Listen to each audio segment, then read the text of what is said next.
call somebody, have a question, work as a team. That way, if there's a client, say for example, this is one of my earlier experience, right? A client. This is part of the reason why I'm showing up to this conference as well, this presentation as well. Who's someone who's more experienced. This was a couple months back in real estate investing. Right. So from that, it was a simple term, something as simple as a firm offer. Yeah. That I didn't get, but just because I didn't get when he said, "Hey, I purchased the house, but I need financing," just the way he worded it, it shut him off immediately. Okay. So understanding different things, understanding different terms, understanding how I communicate, being able to assist people with coming from different situations. That's cool. Well, I hope we get some people here tonight. We got them online if nothing else. Yeah, that's done. How many you got now? Okay. So they found us. Yeah. Yeah. All right. We're getting there. It's not the 100 we had last time. It will be. Yeah, it's this one's We only get 100 online, Jay. Last time. but, yeah, it's software use. That's great. Something to.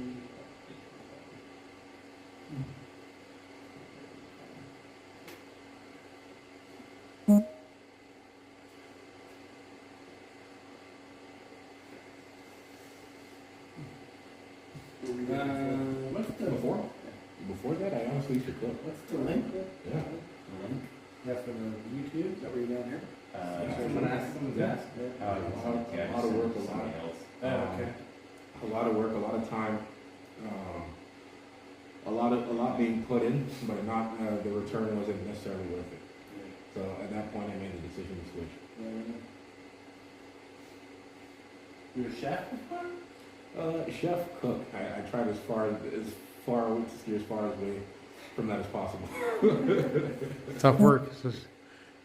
Such a demanding job being a chef or a short Yeah, or a cook. it can be Picking 2 jobs in 4 hours. Yeah.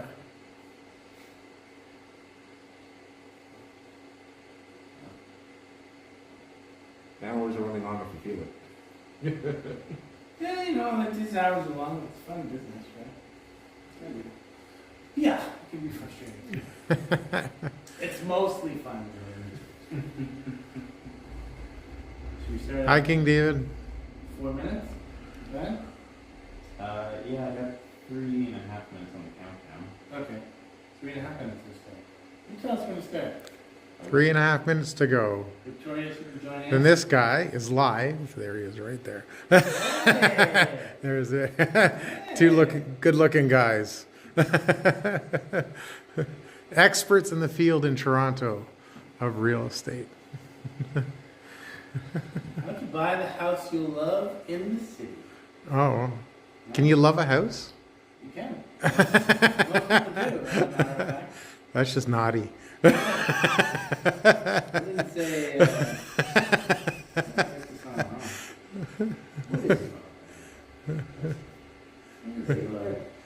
Hey, come on in. Hi. Hi, I'm Kimberly. I'm Paul. Nice to meet you. We shaking? Yeah. Is that okay? Yes. Nice to meet you. Come on in. Darren and Rick. Hi. Ricker. Richard with a J.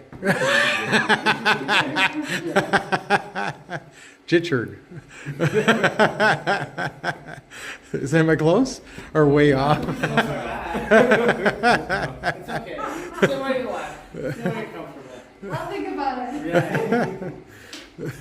Well, we don't bite. Darren bites, but we don't.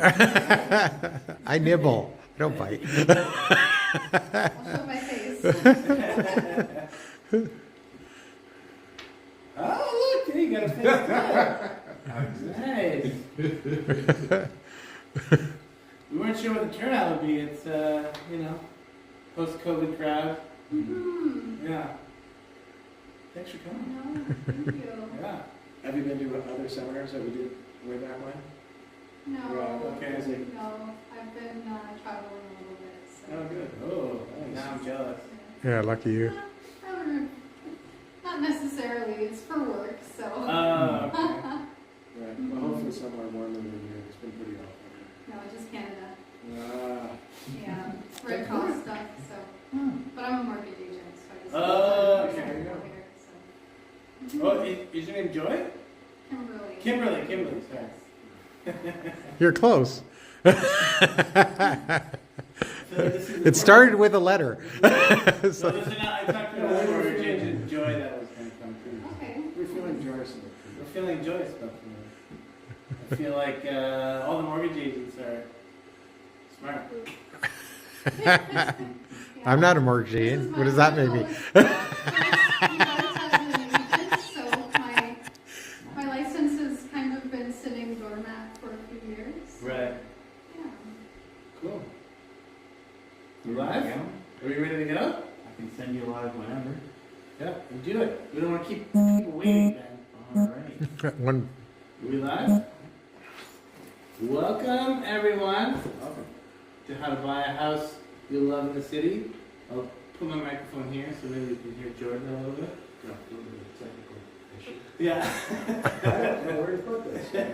I'll tell you where to put it. I'll tell you where to put it, Jordan. So, yeah, welcome to the first, well, we've done some live events in the fall, but this is kind of the first sort of mass post. Are we staying post-COVID? Okay. Nope, we're not done. Maybe we're not post-COVID. That's right. So, yeah, I guess, there's a lot of stuff happening in the press these days about affordability and those kind of things. And, we were talking, there's a bunch of things we've been doing for 10 plus years that, are in the news now, like co-ownership and,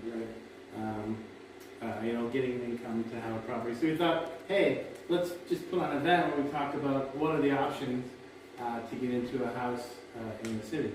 That you love. That you love, exactly. Yeah, so much of the conversation recently has been about things like co-ownership, in the paper everywhere. Yeah. How expensive it is to have a home in the city, and we've been taking people from basically condos into houses with different strategies for the last 10 years. Yeah. And maybe people are catching up to us. We decided we should start talking about I this. think they are, Joe. Since it's in the paper all the time. We're innovators. That's what I like to say. That's right. Yeah, I guess, and before we start, let's kind of pull the crowd. Then you can help us with who's online, but are there any burning questions you guys had about buying houses in the city? How much income do you need to afford a house in the city? What is the average price of a home in the city, and what should your income be? So we're going to talk about that, I guess, in a roundabout way. Repeat the question. Oh, repeat the question. Darren's asking how much you need to make in down payment for affordability. We're going to talk a little bit about some options. We're not mortgage agents. There are some in the crowd, I understand. Well, maybe we'll get them to answer that after. Yeah. And any other burning questions you guys had about affordability in the city? Probably have more after. More after. Yeah. Do you guys own do you own a house right now? No. No? No, family. Okay. And you want to get into a house at some point? I'm trying to get my family into flipping. That's what I'm trying to do. I hear you. And do you want to live in a house one day, or are you? Not necessarily right now. Preferably some land Okay, at some point. some land. All right, I like what I'm hearing. Ben, any feedback on the line? I'll let you know. Okay, let us know. Here, I'll stand close to you, Jordan. I can plug you in. Here, I'll plug you in. Okay. What's the benefits of owning a home? Well, There you go. really what we're talking about today, one of the main things we're talking about is how do we get more space? So I know when you want to own a house, well, really, for a lot of people, it's about more space. And this particularly came about in the pandemic. People were in tiny apartments, a lot of people were in condos, and so many people were talking about how do I get another room? How do I go from a 1-bedroom to a 2-bedroom? We were working from home. How do I get out of this place? Or how do we share? Couples both working from their condo or what have you. So one of the things we want to talk about here is how do we get more space? How do we get more space for the dog? Over the last couple of years, couples go from a condo and they get a dog. How do we get a house? Yep. So at the end of the day, what we're going to show you today is, believe it or not, having a house in a lot of ways is a lot cheaper than buying a condo, as a matter of fact. So Surprise, surprise. surprise, surprise. And we're going to get to that. We've actually got some live examples. One of the reasons you can get a house is for income to offset costs. Paul loves to talk about living for free. He's done that himself. How do you have your own home and have rental income such that you can actually live for free? Paul is one of those people that's actually done that, so he loves talking about living for free. Another benefit of having a home versus a condo is they appreciate faster. So I think we'll talk about the graphs on this, but condos not only have houses appreciate faster historically, but the fact of the matter is we've kind of tapped out on the number of houses that we can build. We're not building it And anymore. we're not really building any more houses in the city, or it's a very, very, very small amount. And in terms of the supply and demand equation, well, if you're only building condos, obviously the opportunity for appreciation is going to be in homes. Okay, it's just in terms of supply and demand. Also, when we're talking about homes, if you've got a lot, you can build on it, you can develop it, you can underpin your basement. There's so many different things that you can do. And of course, bottom line is, you can also just make it your own. You can change it and you can fit it for exactly what you need for you and or your family. Nice. That was really awkward saying next to you. I'm not gonna do that again. Yeah, and so I guess kind of what we wanted to talk about today was, you know, like the biggest question people have, and it was kind of your question, Darren, was how do you really afford to buy a house, right? And we've helped people do it in so many different ways, and you know that's part of what we want to share today. You know, part of it is, you know, maybe you sell something, maybe there's, you know, other income coming in, maybe you do some renos, maybe you buy a property that has income potential that allows you to afford it. And co-ownership, that's kind of coming up in the news, and that's something, you know, we've been doing 10 plus years, we've been doing co-ownership. You know, we put people together, and we'll tell you stories about that as well. And actually, these were a couple that we helped get a house in the neighborhood, sold a condo in Liberty Village, moved into ROTC. They were able to get a house, and so we were featured in good old Toronto life. You're- you know what? You're famous. We're famous.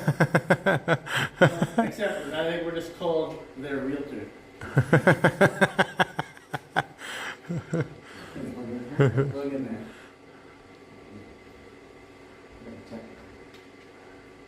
No, you took that over there. There. Okay. Ben, we live? All right, so we wanted to actually look at some live examples of the difference between buying a condo. There's nothing the matter with buying a condo, but as we said, for most people, if you had a choice and you're looking for more space, a lot of people would prefer to move up to a home. I think that's fair to say. But the interesting thing is, when you start to look at the actual price of condos, and again, this is we're going to look at a condo, actually a duplex, where actually this is not really a duplex, it's a home in the basement. Yeah. It's a home in the basement. Single secondary suite. Yeah. Exactly, a secondary suite, and we're going to look at a triplex. So these are strategies we're talking about, how we can maybe get you from thinking about a condo, or if you have a condo, moving up easily to a home. Because we hear this time and time again, I've got a condo, how do I get enough money to be able to afford a home? Typically the scenario is somebody has a condo, the boyfriend or girlfriend moves in with them, they get a dog, all of a sudden, 2 years later, the condo's too small. We're talking about maybe changes in our life, and how do we get a home? So the interesting thing is, when you start to do the numbers, that, believe it or not, a condo, a 700 square foot condo, can actually be more expensive than having a home with some income in it. So we're just going to go through that. And as I said, this is a condo that we just bought not too long ago in Liberty Village, so these are live numbers. The condo was bought for about $750,000.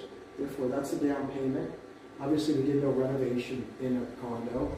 The total cash required, $175,000, a mortgage payment. This is your maintenance fees here, to a total monthly cost of $3,165. So that's your typical two-bed Liberty Village condo that would be very standard, nice condo, nice place to start out, what have you. Now, the interesting thing is, this is an actual property that was bought in different Corso Italia. Corso Italia in this case, yeah, we changed it. This one's just bought in Corso Italia about a month ago. Yeah, this is closing next week. Yeah, they're closing next week, yeah. So this is a great little house, about 1,400 square feet with a basement unit in it. So, believe it or not, we were able to get this property for just over $1 million. So it was a great deal, I'll be honest with you. You don't run across great deals like that all the time, but it was a great deal.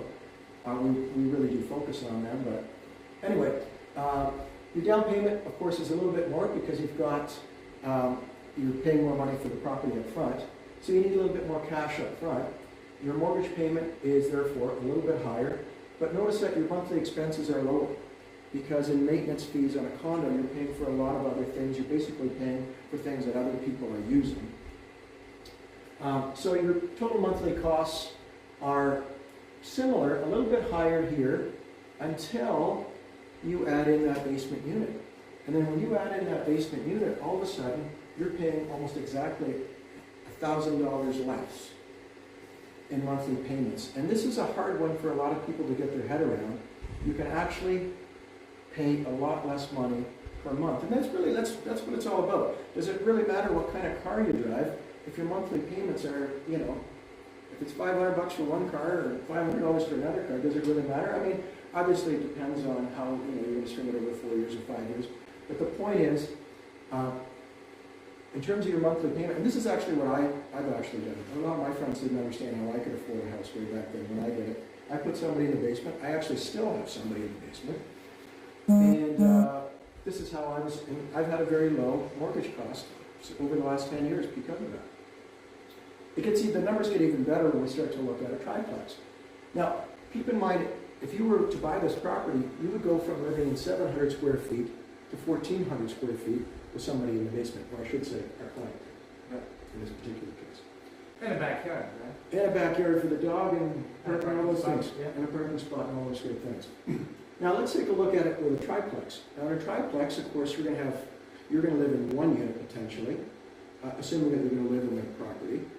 This is how a number of people have really accelerated their wealth, particularly if you're younger and starting off early. It's a great way to accelerate. It's a great way to accelerate their wealth, period. And that's actually a property in Glordale Village. Yeah, Glordale Village. Terrific up and coming area. So this is a triplex that we helped our client buy a couple months ago. It was the fall. Yeah. Oh, it was a fall. Yeah, That's he just right. finished Sure. reno. That's right, because Yeah. we did the rental. Right, because the rental's just finishing. In this particular case, Jordan, or the owner, is going to be living in about 750, Yeah, about 7,800 square feet. Yeah, about the same. Yeah. Similar as what the condo will be. He's got a great two-bedroom place. He bought for 1.2. So again, it's more money down. Now in this case, he's actually adding some renovation to it as well because he's taking his property and he's triplexing it and he's making it exactly to fit his need. Yeah. He's going to have a beautiful two-bedroom place for himself. Then he's got the main, and then he's got the basement. Well, out of that, so here's his mortgage here. He's going to have, obviously as a triplex, he's going to have higher expenses. It's a more expensive property. So his monthly costs to begin with are going to be quite substantially higher. However, when you add in the rental income, look at that, his monthly payments. He's essentially, as Paul likes to say, living for free. That's pretty cheap living. So, it's, you know, so for somebody who is pretty savvy, and Jordan's a very savvy guy, he's often at these seminars, we like to think that's why he is savvy. But as you can see, he's living for about $500 a month in a property that he bought for 1.2, put in $80,000. So he's got about 1.3 now into it, invested in this property in a great up-and-coming location, and essentially living for free. Now, the final thing that we want to get at is market appreciation. And this is based upon the last 5 years. So that's our asterisks here. But basically, if you bought this, if this was bought 5 years ago, this is the bump that that particular person would have gotten as $230,000. And a duplex, again, because it's a house now, and also because it's worth a little bit more money, look at how your appreciation jumps, almost $100,000. Okay, and again, your monthly costs are lower, but your appreciation is higher. But look what happens here now on this triplex. Again, because they've gone bigger, and look at the difference in this market appreciation. And this is at 5.5%, I think? 5.5%, over 5 years. Yeah. Over 5 years, right. So that's, you know, considering the past, That's very conservative. that's That's pretty very good, conservative. that's very conservative. Yeah. We're not saying that it's gonna be 5.5 forever, for the next 5 years, but we are saying 5.5, looking backwards, is a very conservative number. Look at that, almost $500,000. So you would have done really well here, you know, but you would have made exactly twice as much here, and essentially living for free. So that's a pretty nice story to tell if you are looking to have a house and investment. Any questions on the numbers? Any questions on the numbers? So let's just work the microphone. Oh, Just get a regular mic. yeah, nice meeting. Any questions on the numbers? You both are numbers people. Darren, you're a numbers person. Yeah, it looks good. The numbers look good. The numbers look great. Sorry, They look great! They don't look Amazing! They look great. So, you know, I think another one of the big questions we get is, you know, when people are thinking about getting into real estate is, you know, is there going to be a market correction, right? Like, what's going to happen? And certainly, in the last month, we've seen a slowdown. We know the Bank of Canada announced today, actually, that they're raising the posted rate 0.5%. So we are seeing, you know, a slowdown. I would say it's not a correction. But you kind of, like when you're buying real estate, you really have to think long term, right? Like what's going to happen. So, you know, as an investor, I look at different cities in North America, around the world, and the things you look for are, is population growing? Is employment growing? To have you, right? Basically, you know, I was sitting up at night, you know, thinking I was going to grow